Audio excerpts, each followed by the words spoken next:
അൽഹംദുലില്ലാ അസ്സലാത്തു വസ്സലാമു അലാ റസൂലില്ലാ വഅലാ ആലിഹി വസഹ്ബിഹി അജ്മഈൻ. സ്നേഹനിധികളായ മക്കളെ, അസ്സലാമു അലൈക്കും വറഹ്മത്തുള്ളാഹി. ഇന്നത്തെ ക്യൂ സ്പോട്ടിലേക്ക് എല്ലാവർക്കും ഹൃദ്യമായ സ്വാഗതം. നാം ഇന്ന് പുതിയ ഒരു സൂറ പഠിച്ചു തുടങ്ങുകയാണ്. സൂറത്തുൽ ബലദ്.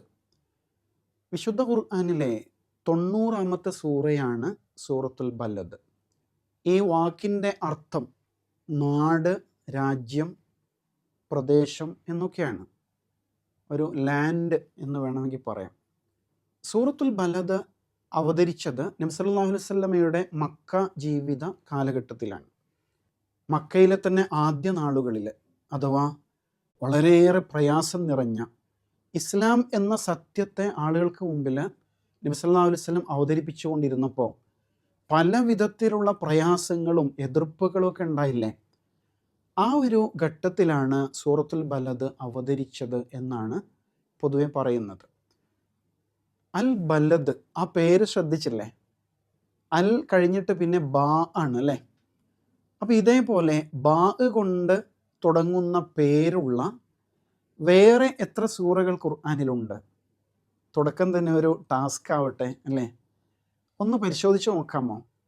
ബാ കൊണ്ട് പേര് തുടങ്ങുന്ന എത്ര സൂറകൾ, ഏതൊക്കെ സൂറകൾ വിശുദ്ധ ഖുർആനിൽ ഉണ്ട് എന്നതാണ് ചോദ്യം. സൂറത്തുൽ ബലദ് ആകെ 20 സൂക്തങ്ങൾ മാത്രമുള്ള ഒരു കുഞ്ഞു സൂറയാണ്. നമുക്ക് പലർക്കും ബൈഹാർട്ട് ഉണ്ടാകും സൂറ അൽ ബലദ് അല്ലേ? എന്നാൽ ഈ സൂറയിൽ അല്ലാഹു തആല വളരെ റിച്ച് ആയിട്ടുള്ള, വളരെ പ്രധാനപ്പെട്ട കുറേ ആശയങ്ങൾ നമ്മളുമായിട്ട് പങ്കുവെക്കുന്നുണ്ട്. അതാണ് ഖുർആനിൻ്റെ തന്നെ പ്രത്യേകത. അതാണ് അല്ലേ? കുഞ്ഞു കുഞ്ഞു വാക്കുകളിലൂടെ വലിയ കാര്യങ്ങൾ പറയുക എന്നത് ഖുർആൻ്റെ പ്രത്യേകതയാണ്. അപ്പോൾ ശരിക്കും ഒരു പോയട്രി പോലെ വളരെ സുന്ദരമായിട്ട് കുഞ്ഞു വാക്കുകളിൽ വലിയ കാര്യങ്ങൾ പറയാണ് അല്ലാഹു തആല ഈ സൂറയിൽ. അപ്പോൾ എന്തൊക്കെ ഈ സൂറയിലെ വിഷയങ്ങൾ, ഈ സൂറയുടെ ഉള്ളടക്കം എന്താണ്, കണ്ടന്റ് എന്താണ് എന്നൊക്കെ നമുക്ക് മനസ്സിലാക്കാം. ആദ്യം ഈ സൂറ പാരായണം ചെയ്ത് തുടങ്ങാം അല്ലേ? അഊദു ബില്ലാഹി മിനശ് ശൈത്വാനിർ റജീം. ബിസ്മില്ലാഹിർ റഹ്മാനിർ റഹീം. ലാ ഉഖ്സിമു ബിഹാദൽ ബലദ് وأنت حل بهذا البلد ووالد وما ولد لقد خلقنا الإنسان في كبد أيحسب أن لن يقدر عليه أحد يقول أهلكت مالا لبدا أيحسب أن لم يره أحد. എല്ലാവരും കൂടെ തന്നെ പാരായണം ചെയ്യുന്നുണ്ട് എന്ന് പ്രതീക്ഷിക്കുന്നു. 7 ആയത്തുകളാണ് നമ്മളിപ്പോൾ പാരായണം ചെയ്തത് അല്ലേ? ഈ ആയത്തുകളുടെ ഒരു പ്രത്യേകത എന്താണ്?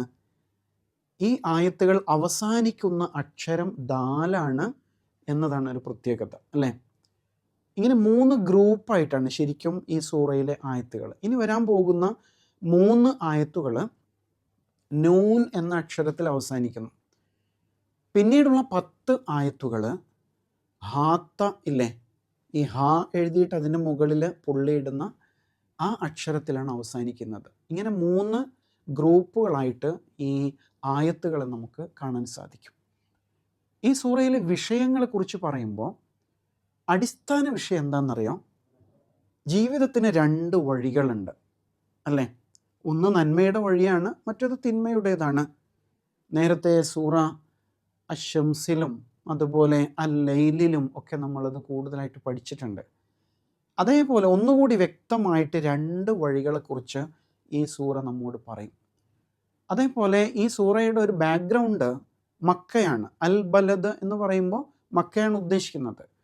മക്കയുമായിട്ട് കണക്റ്റ് ചെയ്തുകൊണ്ട് നബി സല്ലല്ലാഹു അലൈഹി വസല്ലമയ്ക്കുണ്ടായ അനുഭവങ്ങൾ അല്ലാഹു തആല ഇതിൽ ചേർത്ത് പറയുന്നുണ്ട്. നബി സല്ലല്ലാഹു അലൈഹി വസല്ലമയെ ആക്രമിക്കാനും ഇല്ലാതാക്കാനും വരെ അവർ ശ്രമിച്ചു എന്നുള്ളതാണ്. ആ ഒരു പശ്ചാത്തലം വെച്ചുകൊണ്ട്. പിന്നെ വരുന്നത് എന്താണെന്നറിയാം, പൊതുവെ മനുഷ്യൻ്റെ ഒരു മൈൻഡില്ലേ, എന്നെ ആരും നന്നാക്കാനൊന്നും വരണ്ട, ഞാൻ സ്വയം ജീവിച്ചോളും, ഇങ്ങനെ ഒരു മൈൻഡുണ്ട് അല്ലേ? പൊതുവെ അങ്ങനെ പറയും. ആരുടെ ഉപദേശം കേൾക്കാൻ പറ്റില്ല, എൻ്റെ കാര്യം ഞാൻ നോക്കിക്കോളും എന്ന് ചിന്തിക്കുന്ന അവസ്ഥ. പലപ്പോഴും കയ്യിൽ ക്യാഷൊക്കെ ഉണ്ടാകുമ്പോൾ ആൾക്കാർ അങ്ങനെ ചിന്തിക്കുക. അതിനെക്കുറിച്ച് അള്ളാഹു ഈ സൂറയിൽ ശരിക്കും നമ്മൾ താക്കീത് ചെയ്യുന്നുണ്ട്, ഇങ്ങനെയൊക്കെ ആകാൻ പറ്റും. പിന്നെ അള്ളാഹു നമുക്ക് നൽകിയിട്ടുള്ള ചില അനുഗ്രഹങ്ങൾ എടുത്തു പറയും. കണ്ണ്, അതുപോലെ നാവ്, ചുണ്ട്, അള്ളാഹു നൽകിയ അനുഗ്രഹങ്ങളാണ്, ഒരുപാടുണ്ട് അല്ലേ?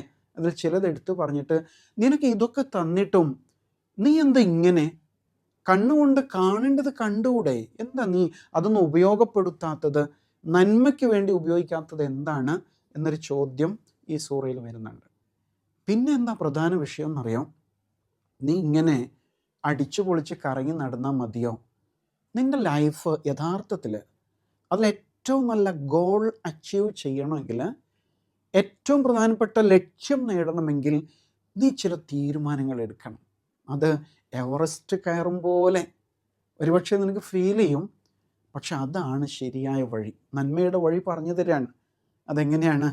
മനുഷ്യരോട് ചേർന്ന് നിൽക്കുക, അവരുടെ പ്രശ്നങ്ങൾ പരിഹരിച്ചു കൊടുക്കുക, സത്യവിശ്വാസം ഉൾക്കൊണ്ട് നന്മയുടെ വഴിയിൽ സഞ്ചരിക്കുക. അങ്ങനെയൊക്കെ വരുമ്പോൾ നീ നന്മയുടെ വലതുപക്ഷത്തിൻ്റെ ആളായിട്ട് മാറും. അതേസമയം ആ വഴി സ്വീകരിക്കാതിരുന്നാലോ, സത്യനിഷേധവും അതുപോലെ ഇന്ന് നമ്മൾ കേൾക്കുന്നില്ലേ, ലിബറലിസവും എത്തിസവും, ഇങ്ങനെയൊക്കെയുള്ള തെറ്റായ വഴി സ്വീകരിക്കുകയാണെങ്കിൽ നിനക്ക് ഈ ലോകത്ത് പരാജയം ഉണ്ടാവും, നാളെ പരലോകത്ത് നീ അങ്ങേയറ്റം പ്രയാസപ്പെടും എന്ന് അല്ലാഹു തആല ഈ സൂറയിൽ ഉണർത്തുന്നുണ്ട്. ആദ്യം പറഞ്ഞില്ലേ, 2 വഴികളാണ് ഈ സൂറ നമ്മുടെ മുമ്പിൽ തുറന്ന് കാണിക്കുന്നത്. ശരിക്കും ഇരുട്ടിൽ ഇങ്ങനെ ഒരാൾ ടോർച്ചടിച്ച് കാണിക്കുന്ന പോലെ അല്ലാഹു സുബ്ഹാനഹു തആല, കണ്ടോ, ഇതാണ് നിനക്ക് പോകേണ്ട വഴി, ഈ വഴിയിലൂടെ നീ സഞ്ചരിക്കരുത് എന്നിങ്ങനെ വഴികൾ കാണിച്ചു തരുന്ന വളരെ പ്രധാനപ്പെട്ട ഒരു സൂറയാണ്. അപ്പോൾ ശരിക്കും നമ്മൾ ഈ സൂറ പഠിച്ച് മുന്നോട്ട് പോകുമ്പോൾ നമുക്ക് സ്വയം വലിയ ഒരു തിരിച്ചറിവുണ്ടാവും.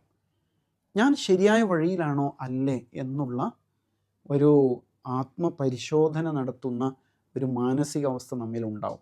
ഞാൻ സത്യത്തിൽ തന്നെയാണ് എന്ന് ബോധ്യമുണ്ടെങ്കിൽ നമുക്ക് നല്ല കോൺഫിഡൻസോട് കൂടിയിട്ട് മുന്നോട്ട് പോകാനും കഴിയും എന്നതാണ് ഈ സൂറ നൽകുന്ന ഏറ്റവും വലിയ പാഠം എന്ന് മനസ്സിലാക്കാം.